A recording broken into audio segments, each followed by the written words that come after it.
시청자 여러분 안녕하십니까. 굿모닝 포엑스 경제원풍 시작해보겠습니다. 한국의 주식시장 얘기할 때 빠지지 않고 나온 얘기가 있죠. 바로 코리아 디스카운트입니다. 한국 기업이기 때문에 주가가 저평가돼야 된다. 뭐 이런 얘기죠. 정부는 이것을 근원적으로 좀 해결하기 위해서 기업 밸류업 프로그램을 가동시켰습니다. 문제는 이제 실질적인 해결 방법인데요. 이 문제를 대신증권 리서치센터 양지환 연구위원님과 함께 얘기해 보겠습니다. 어서 오세요. 네, 안녕하십니까. 코리아 디스카운트 참 이게 듣기 싫은 말인데 이걸 계속 이 말을 들어야 돼요. 결국 이제 정부가 이거를 이제 개선하려고 이제 방안을 내놨는데 제일 먼저 얘기가 나오는 게 이제 상속세율을 인하한다. 뭐 이런 얘기 잘 연관이 안 되는 것 같은데 전문가들과 학계에서 목소리가 나오는데 이거 어떻게 보세요?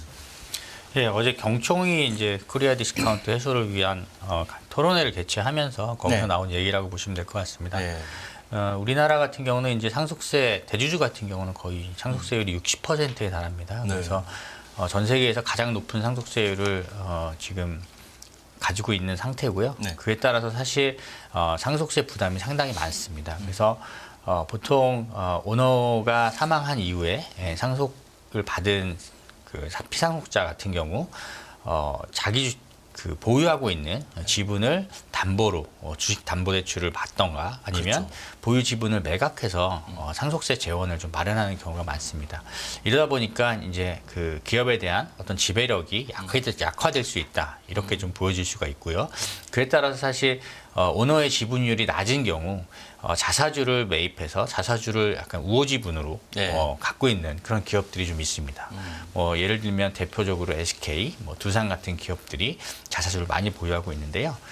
그런 기업들 같은 경우 만약에 상속세가 인하가 된다면 일단 대주주가 일단 자사주에 보유하고 있는 자사주에 대한 어떤 소각 이런 것들도 검토해 볼 수 있다라고 좀 볼 수 있을 것 같습니다. 그렇군요. 상속의 문제, 재벌들이 대기업을 주력 대기업을 다 가지고 있기 때문에 나타나는 현상인데 이 기업 밸류업 프로그램 이거 굉장히 이번에 성공했으면 좋겠는데 저는 개인적으로 이걸 어떻게 보세요? 이게 뭐 구체적인 지원책 없이 자율적으로 맡긴다는 느낌을 지을 수가 없는데 이것 때문에 좀 비난이 좀 있잖아요, 좀.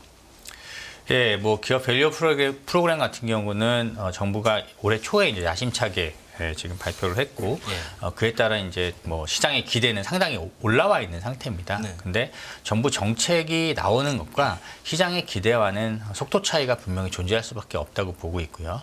세제 개편이라든가 아니면은 법인세 지원 같은 경우도 일단 국회를 통과해야 되는 문제가 있습니다. 그렇죠. 예, 그래서 저는 정부의 어떤 속도가 좀 느리더라도 일관적으로 정책만 유지될 수 있다면 결국 밸류업 프로그램이 한국 증시의 디스카운트 해소에는 분명히 도움을 줄 수 있다 이렇게 보고 있습니다. 근데 이게 잘 결정이 되고 효과가 나타나야 되고 시간이 좀 걸리는 문제긴 해요. 맞습니다. 그렇죠? 근데 이 걸리더라도 이거 해결해야 됩니다. 분명히.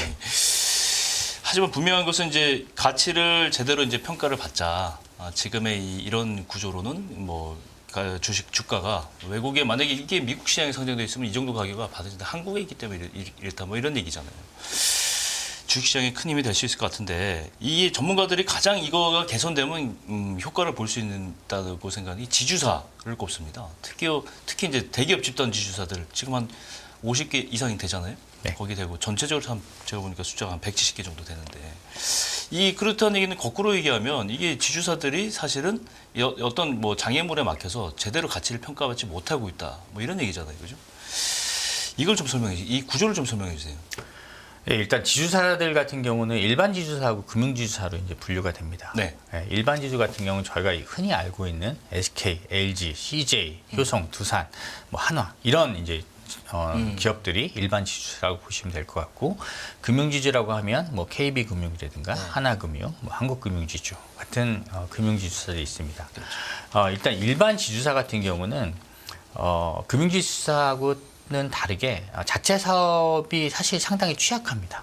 그렇죠. 예, 상당히 취약해서 기본적으로 지주사를 분류할 때 순수 지주하고 사업 지주로 이제 분류를 하게 되는데 순수 지주사의 경우는 계열사, 자회사로부터의 배당 수익과 로열티 수익이 대부분의 소득의 자체 사업 수익의 원천입니다. 그렇죠. 그래서 하지만 로열티 수익이라는 거는 뭐 CI 로고를 사용하는 계열사에 대해서 매출액의 일정 부분을 이제 그 수취하는 거고요. 배당 같은 경우 이제 자회사들의 실적에 따라서 네. 배당을 이제 수취하게 되는데요.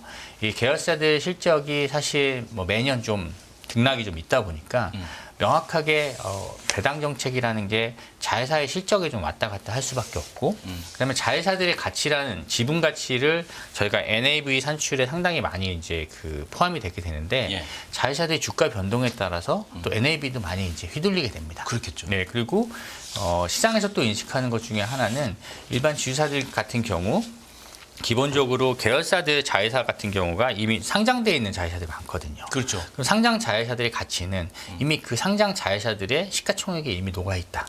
그래서 지주사들 같은 경우는 약간 중복해서 평가받는 거 아니냐라는 이제 그래서 이제 디스카운트 받는 것 아니냐라는 이제 인식이 좀 있습니다. 아, 그렇군요. 네. 해외국 같은 경우는 지주사들이 사실은 뭐 지주사들이 주로 상장이 돼 있고 자회사들은 상장이 안 돼 상장이 안 돼 있고 있습니다. 뭐 이런 얘기가 많고 네. 우리는 이제 자회사들도 다 상장이 돼 있기 때문에 네. 상대적으로 지주사에 대한 어떤 주가 반영을 좀 취약할 수 있다. 그런 그렇습니다. 얘기죠. 네. 지주사군뿐 아니라 이제 개별 주식들을 이제 관련된 개별 주식들을 봐도 저평가 대열에 오를 만한 종목들을 골라 볼 수가 있겠죠, 당연히. 근데 최근에 이제 연구원님께서 분석 리포트로 두산 쓰셨어요. 이 제목을 보니까 N사업고 티어. 최근 드라마 제목하고 똑같은. 네. 이 두산을 먼저 픽한 이유를 좀 설명해 주세요. 일단 두산 같은 경우는 일반 지주사 중에서 상당히 할인율이 높은 지주사 중에 하나입니다. 가장 할인율이 높은 지주사 중에 하나고요. 그 이유는 일단 두산 에너빌리티하고 두산 로보틱스가 이제 자회사 지분 가치의 상당 부분을 많이 차지하고 있는데 네. 로보틱스나 에너빌리티가 사실 시가총액은 상당히 뭐 크지만 실제적으로 수익이 그렇게 많이 나고 있는 회사들은 아니거든요. 예. 미래 로보틱스 같은 경우는 미래의 어떤 가치를 미리 반영하고 있다라고 보고 있기 때문에 시장에서 이 로보틱스와 에너빌리티의 이 시가총액 그리고 에너빌리티 밑에 또 밥캣이라는 회사가 있습니다. 밥캣. 예, 네. 그래서 에너빌리티의 또 시총에는 밥캣에 이제 많은 부분들이 좀 녹아 있다라고 보기 때문에 일단 할인을 좀 많이 해서 이제 주고 있는 상태라고 좀 보시면 될 것 같고요. 그래서 할인율이 상당히 높고. 근데 제가 이번에 이제 픽한 이유는 제목에 이제 N사라는 게 이제 엔비디아입니다. 그래서 두산 같은 경우는 이제 자체 사업으로 네. 전자비지 사업부를 가지고 있습니다. 예전에 두산전자라고 보시면 될 것 같은데요. 예. 주력 이제 비즈니스는 이제 CCL하고 FCCL을 이제 만드는 회사라고 보시면 될 것 같습니다. 이거는 뭐냐면 동박적층판이라고 해서 보통 반도체 같은 걸 만들 때 보통 PCB라는 기판이죠. 이 기판이 이제 필요하잖아요.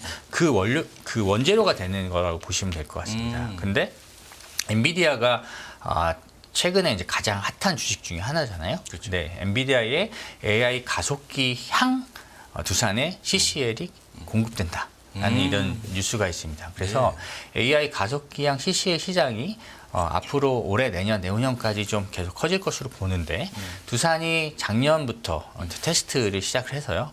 올해까지 이제 퀄 테스트가 진행됐고 2분기 말에서 3분기부터는 엔비디아 향 CCL 납품이 좀 기대됩니다. 그래서 그 관련해서 이제 자체 사업 밸류를 저희가 경쟁사인 대만의 이제 이사와 같이 비교해서 저희가 이번에 멀티플을 좀 올렸습니다. 그렇군요. 그럼 제가 잘 몰라서 그러는데 그러면 그 두산은 그동안 엔비디아 주가하고 코릴레이션 연동성이 좀 떨어졌었던가요? 그동안은 그렇게 크지 않았었습니다. 잘 인식이 안 됐군요, 그게. 네. 작년 3분기 정도부터 이 소식이 좀 들리기 시작했고요. 본격적으로 주가에 반영된 거는 올해라고 보시면 될 것 같습니다. 그렇군요. 목표 주가를 보니까 32% 높여서 상향을 하셨는데 이유가 어떻게 되겠? 이 글을 좀 긍정적으로 보시는 거예요? 네. 그 점을. 원래 저희가 이제 그 자체 사업 쪽에 이제 전자비지 사업 부분의 가치에 멀티플을 에비타 타겟 멀티플을 7배 정도를 부여를 했었습니다. 근데 이제 대만의 이사 같은 경우 이미 그 N사양으로 납품을 하고 있었고 예. 작년부터 주가가 이제 상당히 많이 올랐는데 그 회사가 지금 한 10.3배 정도를 받고 있습니다. 예, 그래서 이번에 두산의 그 밸류에이션을 할 때 저희가 올해 하반기부터 새롭게 이제 나타난 그 N사가 출시할 모델에는 두산만 이제 콜 테스트가 통과가 됐습니다. 그래서 이제 이사하고 거의 비슷한 수준의 멀티플을 부여해서 11배를 이제 적용하면서 TP를 올렸습니다. 그럼 지금 한 20만 원이니까 한 25만 원 정도 25만 원 봅니다. 이상. 네. 기대할 만 하겠어요. LG 같은 주 LG 같은 경우도 사실은 LG가 이 지주사의 원조격이잖아요. 제일 거의 처음 우리나라 시작하는 최초의 지주사죠. 대기업 지주사인데 1분기 실적이 시장 컨센서스를 좀 밑돌았어요. 네. 이게 LG는 굉장히 강점도 많고 물론 리스크도 있겠지만 LG에 대해서 좀 설명해 주세요. LG 같은 경우는 일단 주력 자회사라고 한다면 LG 전자, LG 화학, 그리고 LG 생활건강, 예. LG U+, 이게 이제 있고요. 비상장 자회사로 이제 LG CNS라는 회사가 있습니다. 뭐 그 외에 다른 회사들 좀 있겠지만 대표적인 자회사만 보면 그렇습니다. 예. 올해 1분기 실적이 LG가 좀 못 나왔던 부분들은 사실 지금 2차 전지 쪽, 전기차 쪽에 업황이 좋지가 않아요. 네, 그렇다 보면 그리고 석유화학 쪽 업황도 좋지 않다 보니까 네. 화학 계열인 LG 화학 쪽에서의 지분법 이익이 좀 줄어들었고요. 그다음에 LG CNS 같은 경우 매출 반영이 좀 늦어지고 비용은 미리 반영한 그런 프로젝트들이 좀 있다 보니까 CNS의 영업이익이 작년 대비 연결로 이제 그 실적이 잡히거든요. CNS 같은 경우 CNS의 영업이익이 작년 대비 거의 한 40% 정도 1분기에 이제 줄어들었습니다. 그 영향으로 일단 1분기 실적은 뭐 시장 기대를 조금 하회했고 전년 대비 좀 감소했다 이렇게 봐주시면 될 것 같습니다. 하나그룹 지주사가 이제 주 하나잖아요. 네. 여기는 보니까 1분기 영업이 크게 증가했어요. 이게 아무래도 방위사업 쪽 이쪽 영향이 좀 있다고 봐야죠. 이것도. 이쪽은 이제 별도 부문의 이제 실적이 좀 좋아졌다고 좀 보시면 될 것 같고요. 그래요? 하나 같은 경우는 이제 올해 또 그 기업 분할 일부 이제 사업부를 이제 다른 자회사에 이제 그 매각하는 네. 그런 것들을 진행하고 있습니다. 예. 그리고 올해 1분기 실적이 좋아진 거는 약간 회계 기준 변경에 따라서 일시적으로 조금 그 별도 쪽의 실적이 좋아진 거라고 좀 봐주시면 될 것 같습니다. 그렇군요. 근데 이번에 대기업 집단 중에 이제 지수사 중에 제일 뭐니 해도 HD 현재를 빼놓을 수가 없어요. 1분기 보니까 뭐 시가총액 증가율이 올해 들어서만 증가율이 뭐 40% 폭증을 했고 재계상이 10대 그룹 가운데 가장 큰 폭으로 증가했는데 HD 현대 어떻게 보세요? 자회사 시가총액 합산 시가총액이 그만큼 늘어났다는 거고 HD 현대의 주가가 그렇게 많이 오른 건 아닙니다. 다 합해서 지금 그룹군 이제 집단기업 합해서. 그러니까 뭐 HD 현대그룹 밑에 한국조선해양이 있고 뭐 현대일렉트릭이 있고 예. 그 외에 이제 뭐 현대건설기계도 있고요, 뭐 현대두산인프라코어도 있고 여러 개 이제 회사들이 있는데 예. 그 HD 현대그룹의 그 계열사들의 시가총액 합이 그만큼 많이 올라왔다는 거고, 예. 또 이제 HD 현대의 그 그룹사 시가총액이 그렇게 많이 늘어난 데는 HD 현대 마린 솔루션이라는 회사가 올해 상장을 했습니다. 그래서 이제 상장하면서 밸류를 원래 이제 기준가로 이제 볼 때는 네. 한 3조 한 초중반 정도 봤었습니다. 근데 이제 뭐 일단 유통 주식수가 너무 적다 보니까 상장한 이후에 주가가 이제 폭등을 했거든요. 예, 그러면서 이제 뭐 지금 시가총액 한 6조에서 7조까지 이제 올랐습니다. 그러면서 전체적인 그룹사 시총이 많이 늘어났다 이렇게 봐주시면 될 것 같습니다. 그렇군요. 이 그룹사들이 어떤 곳은 상당히 뚜렷하게 뭐 호재가 있고 어떤 곳은 또 그렇지 않고 이게 계속 엇갈리는데 요즘 CJ는 좀 반대예요. 좀 CJ는 약간 좀 어려움을 겪고 있는 것 같은데 이제 비상장 기업이 여기는 많잖아요. 올리브영도 있고. 네. 푸드빌 CJ 같은 경우는 사실 올해 주가 퍼포먼스 가장 좋았던 지주사 중에 하나입니다. 그래요? 예, 그렇습니다. 근데 올해 뭐 연초 대비 주가 수익률은 상당히 좋은데요. 최근에 좀 조정을 많이 받고 있습니다. 최근에 좀 조정을 받고 있고요. 예. 올해 이제 CJ 계열 같은 경우는 다 좋아지고 있습니다. 그러니까 뭐 그동안 코로나 기간 동안 2020년부터 2022년, 23년 초까지 사실 CJ 계열의 E&M이라든가 예. 극장업을 하는 CGV라든가 이런 회사들은 사실 주가 별로 안 좋았거든요. 실적도 되게 안 좋아서 안 좋았고, 그다음에 이제 가장 큰 뭐 자회사라고 할 수 있는 제일제당 같은 경우도 작년에는 좀 이익이 좀 줄어들었었습니다. 근데 올해 같은 경우는 올해 제일제당 음식료 쪽이 좀 약간 턴어라운드를 하고 있고 E&M이나 CGV도 정상화되고 있습니다. 그래서 상장 계열사들의 지분 가치도 늘어나고 있고, 그다음에 특히나 이제 그 외국인 관광객들이 많이 늘어나면서 올리브영의 가치가 상당히 많이 좀 올라가고 있다 이렇게 보시면 될 것 같습니다. 또 한 개 특이한 게 이제 대기업 집단 지주사 중에 효성그룹이에요. 이게 7월에 인적 분할을 통해서 주효성과 HS 효성 두 개 지주사 체제로 바뀐다는데 이건 왜 이렇게 하는 겁니까? 이거는 이제 뭐 그 조성래 회장님께서 이제 타계하시기 전에 이미 어떤 그 형제간의 계열 분리를 위해서 포석을 깔았다라고 보시면 될 것 같고요. 효성의 지주회사 효성의 이제 큰 상장 자회사로서는 효성화학, 첨단 소재, 네. 그리고 중공업, 네. 그리고 TNC라는 회사가 있었습니다. 근데 화학 쪽하고 화학 쪽 중에서 이제 첨단 소재 쪽하고 일부 계열사를 그 셋째 아들한테 이제 물려주는 거고 첫째가 이제 나머지 계열사를 이제 가져가게 됩니다. 그래서 이제 그 인적 분할을 통해서 그 계열 분리 작업을 위한 포석을 깔았다 이렇게 봐주시면 될 것 같습니다. 인적 분할이 그 인적 분할이 아닌 것 같네요. 우리가 이렇게 얘기를 하는 게 이유가 지금 지주사들이 그만큼 우리나라에서 특히 코리아 디스카운트의 피해를 보고 있고 주가가 저평가돼 있다. 네. 이것 때문에 이제 이런 얘기를 계속 한 건데 전체적으로 정리하는 의미에서 코리아 디스카운트를 해결해서 이런 문제만 있는 건 아니잖아요. 그죠? 네. 밸류 프로그램의 가장 중요한 것들 몇 가지만 꼽으라고 하신다면 어떤 것들을 좀 말씀하시겠어요? 일단 우리나라 기업들이 사실 그 자사주 취득 소각에 상당히 많이 인색합니다. 예, 뭐 그리고 자사주를 취득하더라도 그를 계속 유보하고 있는 회사들이 많거든요. 소화하지 않고. 예, 그 소각하지 않고요. 그래야지 밸류 주가가 올라갈 텐데. 네네 맞습니다. 뭐 소각하게 되면 당연히 주식수가 줄어들게 그렇죠. 되니까 유통주식 적정 시가총액 대비 줄어들고. 주식수가 줄어들면 그러면 주가가 올라가는 거죠. 예. 근데 이제 우리나라 기업들 같은 소각에 상당히 인색했는데 그런 부분들이 아까 말씀드렸지만 이제 약간 경영권에 약간 위협을 느낄 수 있다던가 아니면 오너의 그 지분율이 적기 때문에 소각에 좀 인색하다 이렇게 좀 봐줄 수가 있겠는데요. 이런 부분들을 정부가 적극적으로 뭐 자사주 소각 시에 뭐 어떤 세제 혜택을 준다던가 아니면 뭐 상속세율을 좀 낮춰준다던가 이런 세제 개편을 통해서 그리고 뭐 포이즌 피를 도입한다든가 여러 가지 이제 방안들을 도입해서 자사주를 좀 소각하는 쪽으로 좀 유도한다면 코리아 디스카운트 해소에 좀 크게 이제 도움이 되지 않을까 이렇게 보고 있고요. 기본적으로 사실 지금 정부가 추진하고 있는 정부의 밸류업 프로그램은 정부의 눈치를 볼 수밖에 없는 규제 리스크가 이제 높은 그렇죠. 예, 금융기관이라든가 그렇죠, 그렇죠. 아니면 뭐 통신회사라든가 이런 아니면 대기업 그룹 같은 경우는 적극적으로 동참할 수밖에 없을 거로 보고 있습니다. 근데 동참을 하려고 하더라도 일단 캐시플로우가 좋아야 돼요. 예, 현금 흐름이 좋아서 주주환원을 확대할 수 있는 재원이 충분히 마련이 돼야 됩니다. 그렇죠. 예, 그렇지 않으면은 뭐 빚내서 배당할 수는 없는 거 아닙니까? 그렇죠. 그래서 지금 밸류업 프로그램을 도입한다고 하고 세제 혜택을 준다고 했을 때 가장 먼저 할 수 있는 회사들은 금융주사들이라고 이제 좀 보고 있고요.